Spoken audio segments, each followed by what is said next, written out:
છેતરપિંડીના વંશોધાયેલ ગુનાના મુદ્દામાલ સાથે આરોપીઓને પકડી પાડતી ભેસ્તાન પોલીસ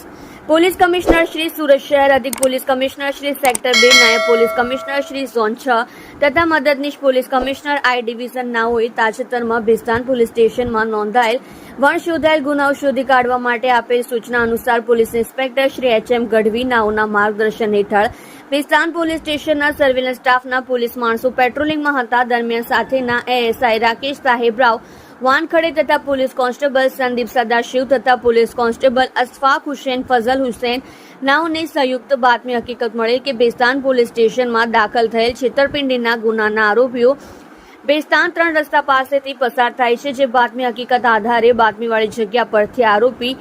દિનેશ ભાઈલાલ ફૂલમાળી, ઉંમર વર્ષ 36, રહેઠાણ પ્લોટ નંબર B25, હયાતનગર, ભીંડી બજાર, સુરત શહેર તથા રાવજીભાઈ ડાહિયાભાઈ પરમાર, ઉંમર વર્ષ 50, રહેઠાણ મારુતિનગર, ભીંડી બજાર, સુરત શહેર નાઓને પકડી પાડી સદરી આરોપીઓ પાસેથી નીચે મુજબનો મુદ્દામાલ રિકવર કરી તેમની સદર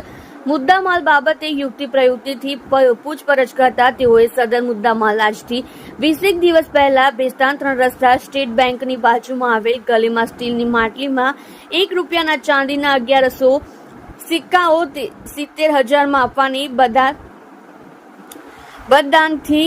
ફરિયાદીશ્રીઓ લાલચ આપી તે સિક્કા લેવા ફરિયાદીને મજબૂર કરી ફરિયાદી પાસેથી રોકડા ₹70,000 લઈ બંને આરોપીએ સ્ટીલની જૂની માટલી જેમાં ઉપરના ભાગે ચાંદી જેટલા લાગતા ખોટા સિક્કા 11 રાખી જેની નીચે રેતી તથા માટી ભરી રાખેલ તે આપી ફરિયાદીશ્રીએ સાથે છેતરપિંડી કરી સ્થળ ઉપરથી નાસી ગયેલ હોય. જે બાબતે અત્રેના પોલીસ સ્ટેશન ખાતે ખાતરી કરતા ભેસ્તાન પોલીસ સ્ટેશન ગુના નંબર 2024 પીકો કલમ 420 114 મુજબનો ગુનો નોંધાયેલ હોય જે અનડિટેક્ટ ગુનો ડિટેક્ટ કરી કાયદેસરની કાર્યવાહી કરે છે. તમે જોઈ રહ્યા છો live India Today news channel. Reporter Manojbhai સાથે કેમેરામેન રમેશભાઈ જયસ્વાલની સાથે.